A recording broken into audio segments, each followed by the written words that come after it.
Broadcasting from the business capital of the world, this is the Podcast Business News Network. And welcome back, everybody. We are social beings. So we crave relationships, we crave connection, and it goes without saying, but we need to say it. You want to have great relationships with people, whether it's a romantic relationship, business, you have friendships. How do you create those healthy relationships? We're going to talk about that today. She is actually going to provide us with some guidelines, which comes out of one of her amazing books, and that is Love Yourself, Love Your Life. She's a psychotherapist, has enlightened all of us many times about relationships, and we're going to go deeper today. Dr. Ann Creekmore is back with us. How are you doing today? Great, Steve. How are you?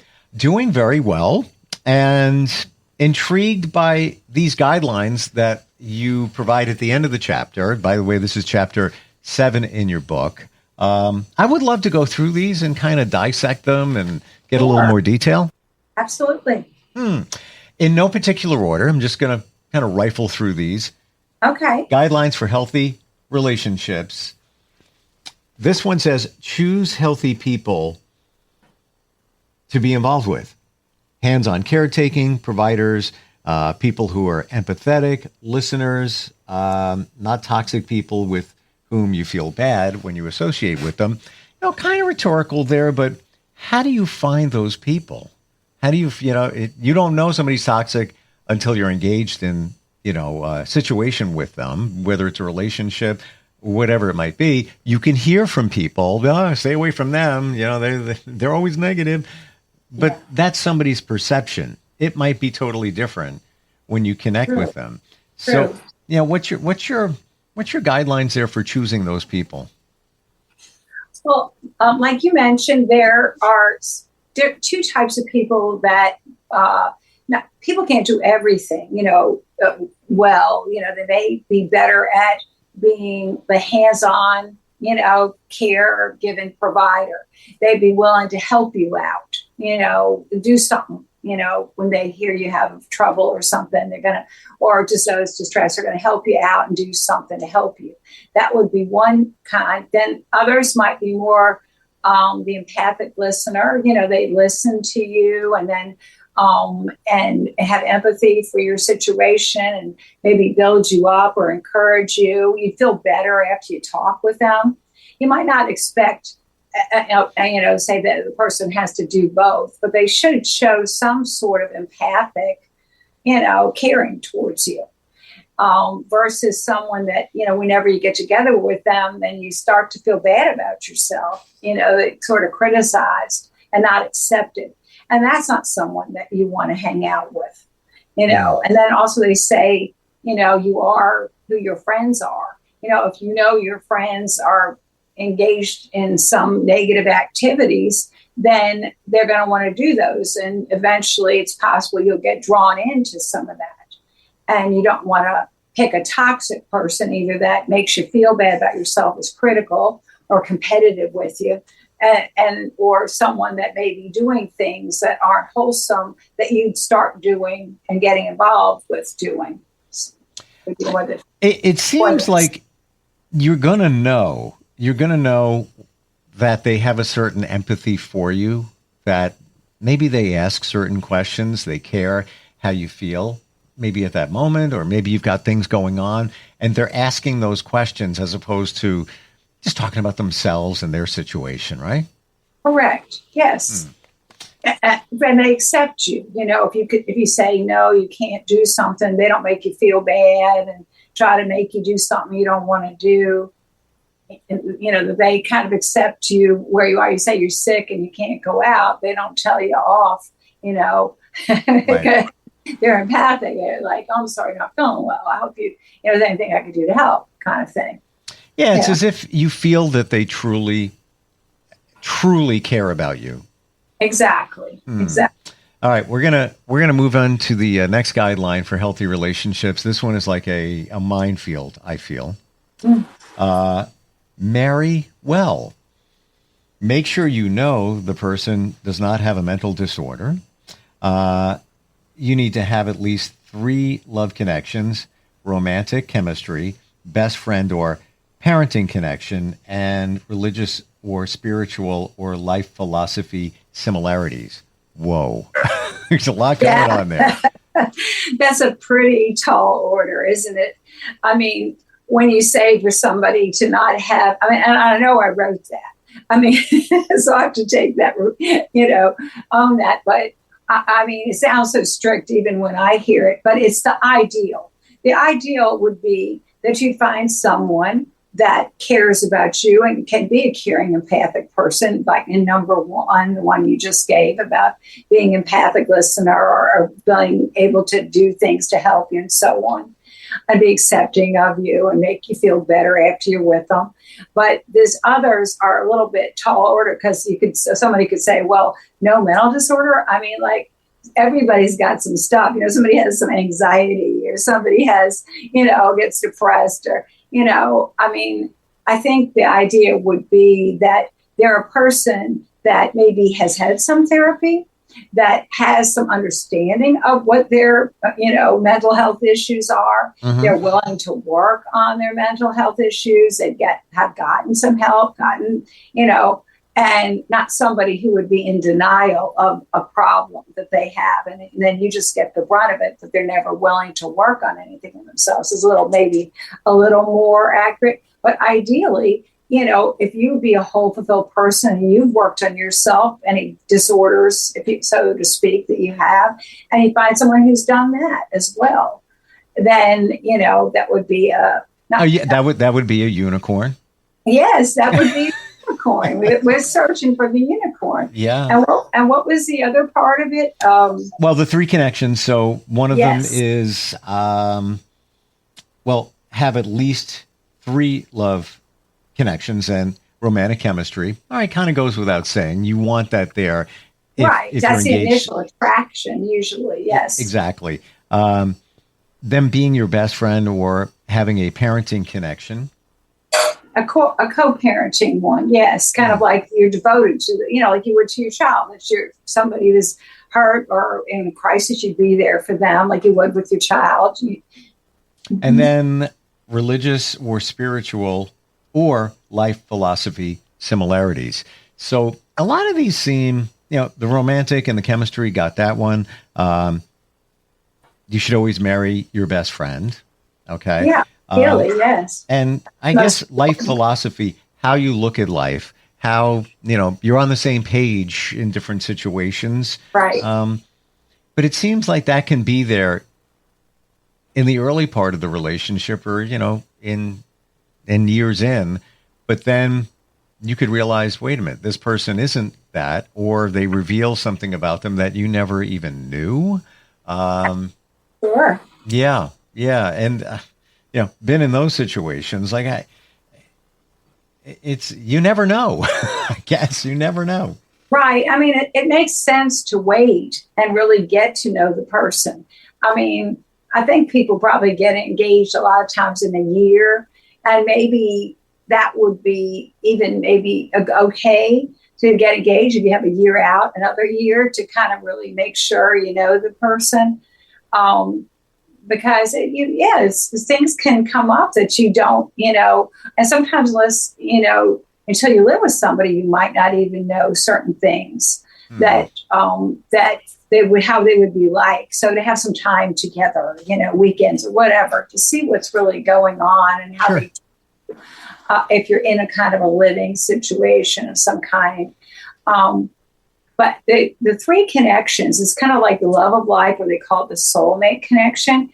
And most marriages technically really don't fulfill but maybe 2 of them. And they can be satisfying. I mean, a lot of them, they be kind of the best friendship. And you want to go both ways. You don't want to be like the mother or father to the other person, and they don't really feel that reciprocity, towards you. That's only a half a connection. You want them to feel looking out for you, and you want to be looking out for them as best friends. And romantic chemistry, you want to have it both ways. You don't want one person to be attracted to you, but the other person's not. That's still not a full connection. But a lot of marriages are just based on those two, and they don't necessarily explore the third one, the religious, spiritual, life philosophy, connection. But that connection adds to the deep communication, and it also adds to your emotional, spiritual, if you will, growth.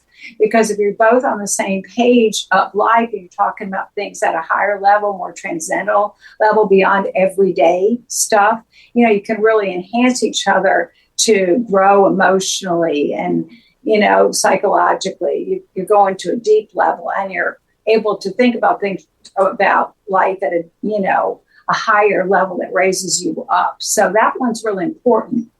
And sometimes couples have gotten together and had all three, but then they get elderly, maybe libido's down, and they're not into the romantic.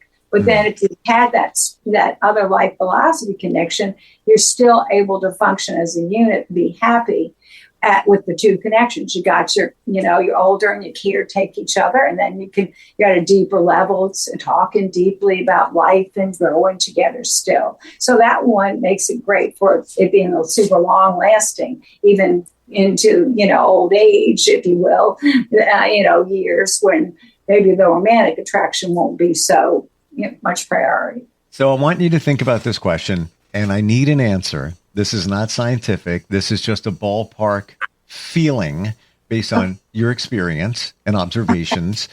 But marriages that fail, scale of 1 to 10, 10 being they usually fail because one or both of the people involved have things from their childhood that presented during the marriage. Maybe they were aware of them, maybe they weren't, maybe one partner had no idea that this popped up. Situations, and we talked about those traumas before. They could be big, they could be small. Scale of 1 to 10, 10 being every marriage that fails is usually connected to something from within childhood that presented in adult years. Where would you put that? Again, not scientific. I get it. This is we're not holding Ann Creekmore to this. This is just probably put it around a insert number. How about this? 7.5. I'm good with that. But what you have to know too, Go right ahead. But other things impact as well. But I would say that the triggers, the baggage people bring into the relationship would be a part of it. I wouldn't say the 7.5 is the total cause, because there's others. Yes. But I would say that will, because it's so important to get therapy or personal growth, groups or just things that help you get insight into yourself. And so that's another one to look for when you're trying to marry well, somebody who's actually done some self-discovery, has some insight, gets some help. Which is a rarity. Let's be honest. It's changing. There you go. That's why 7.5, because they have had enough, they don't know, and they have to get in, they got to have marital problems and kind of butt heads, and then that motivates them to go into therapy, and all of a sudden they're becoming aware of all the stuff they brought in and that things they need to heal. But it gets them there for healing, and hopefully it's not too late that they felt like they've hurt each other too much that they can't be together at that point. They can work on these. In fact, one form of therapy, I think I've mentioned it before, imago therapy, a couples therapy kind of postulates that people actually come together around a wound they've had from their childhood. Like, not only do they come for the connections but also the wound is similar, but they may take opposite stances to the wound. Like, they both may have, alcoholic parents, for example, and they may have a different way of handling it, but they both wanted to heal that, that wound unconsciously. They're not at all aware of it, which would fit into the 7.5 that I said, that I made up, that that those are things that would end up needing to be healed, and they're trying to heal them, but it's not conscious enough without the extra help to be able to do so. Thank you for I didn't mean to put you on a limb there, but I'm teasing with you too. Thank you for that. And yes. Based on my observations, experience, etc., I completely agree with you. And many times when couples, and again, this is me just observing and adding it all up. Yes. Many times when couples are having challenges and they go to therapy, it's basically surface stuff. It's let's talk about what's troubling you in the relationship, what's troubling you in the relationship, and you kind of air it out and everything. Usually, it doesn't go deep into what got these two people in therapy in the first place. And many times, both people aren't on board. They're just kind of going through the motions. But my point here is you're not doing a deep dive into really what caused the issue in the relationship or that person's life in general. And the marriage is part of their life. Absolutely. I think that people should go through therapy before they engage in a long-term relationship, marriage or not. Right. Absolutely. Right. That's so important to do that self-discovery, and that healing does help to do it within a relationship too, because like say you're working on, you've never, one person has learned to, be an externalizer to a dysfunctional family, and the best defense is a good offense. And so they're kind of verbally critical. And then the other one learned to be like passive and like just to keep things low and codependently. And that makes a little match too. You got one who goes along and one is telling the other one, but it's not healing the wound that they didn't get their needs met. And so if they got the insight into, there's a good book called Children of Emotionally Immature Parents that kind of helps you heal that. I mean, you can get self-help books. That would be a good one to kind of look at a person's issues, and see how that would pan out, and how you could work on yourself so that you wouldn't do that kind of polarizing or that, that wrong connecting, if you will. So let's move to one of the other guidelines for healthy relationships. And I'm just randomly picking these out, no particular order. Ooh, this one, have zero expectations. Your relationships are not the source of your happiness. You need to fulfill yourself. Wake up. That's a wake-up call right there. That's a pivotal moment. Right. Absolutely. Yes. And in my book, The Love Yourself, Love Your Life, which covers all the different kind of main forms of therapy with a chapter for each.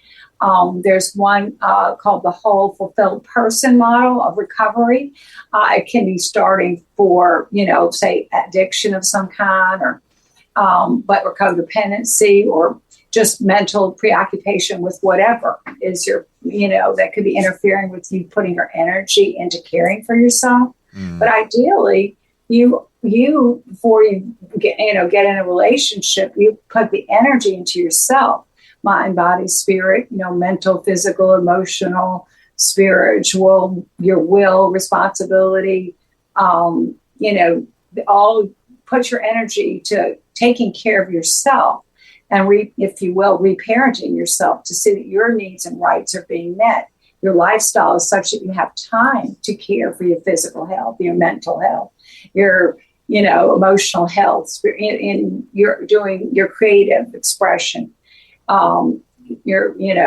So that you come into the relationship as a whole fulfilled person to begin with. Yep. And then made up with someone who's on that same page where they've taken care of themselves, because life has challenges, right? So sometimes, your partner may be sick, and they are not able to help. Well, does that mean your whole world goes down because of that? No, you take, you're able to keep your satisfaction up and you care for your own self.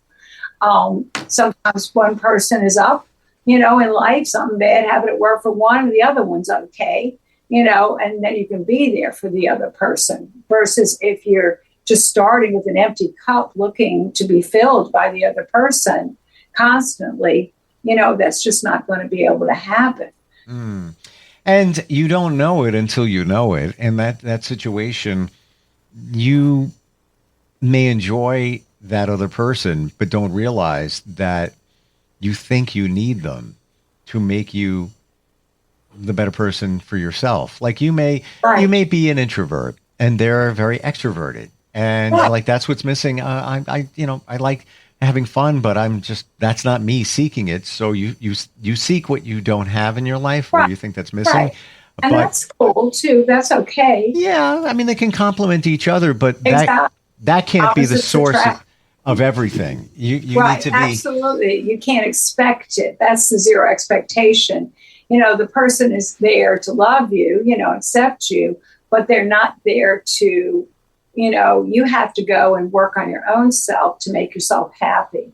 If you don't take the time to take care of your fitness, you're not going to feel healthy. Or if you don't take time for your expression of your creativity, you won't feel, you won't be feeling, fulfilled there.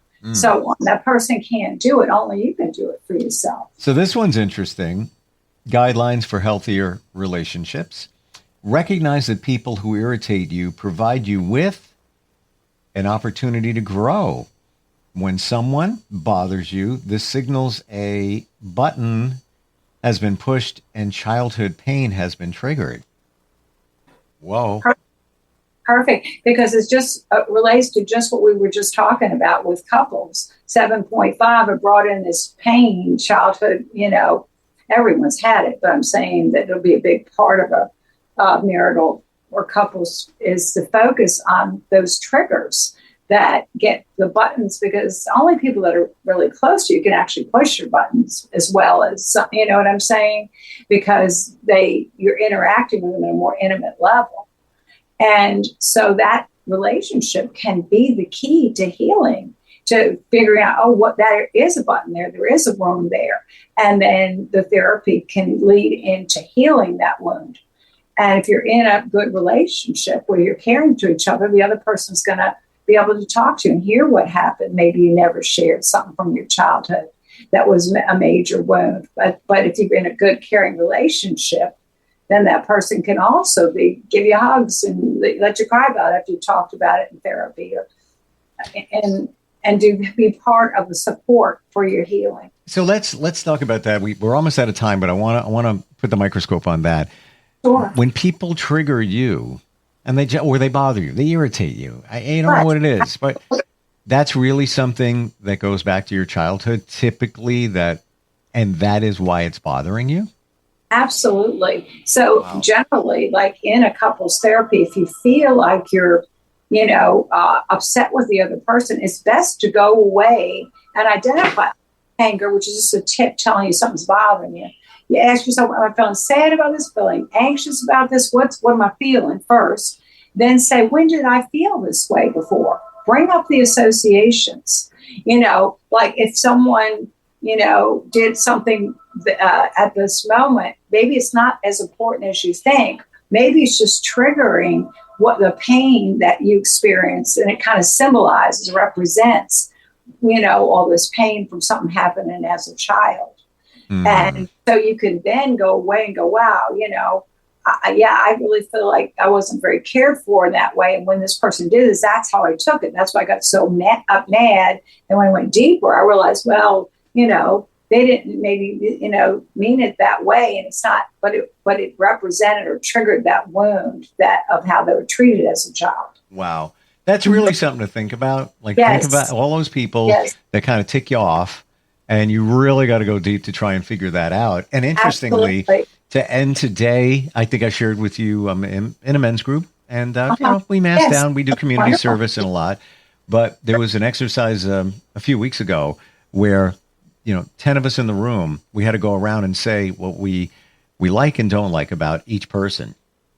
Very uncomfortable. Ooh, yeah. But at the end, after everybody went, it was revealed that the things that you're pointing out about them that you're not crazy about is you. Is your own stuff, right? That you projected onto them. Exactly. Yeah. So it's true. And that's when you can take that in and you can work on that. And you can say, well, how am I like that? I didn't like that in him. And it's really me. So what do I do that's like that? And let me work on that and forgive myself for that. It's an eye opener.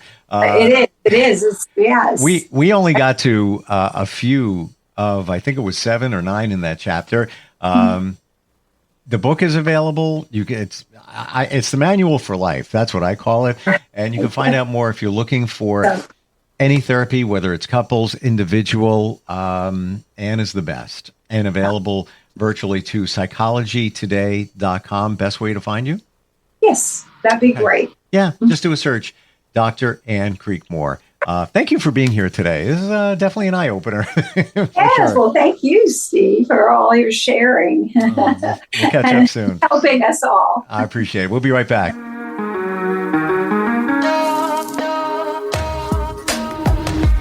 Broadcasting from the business capital of the world, this is the Podcast Business News Network. Hi, this is Terry Crews, actor, former football player, game show host, father of 5, and all-around big dude. I'm also an expert on drama. I know all kinds of drama. There's the good kind that comes with having a house full of kids. There's the bad kind like season-ending injuries. There's the necessary kind like having an agent in Hollywood. And there's silly drama like the drama around my percolating pectorals. And then there's the drama you can skip. Skip the drama that comes with not having your high school diploma or equivalency.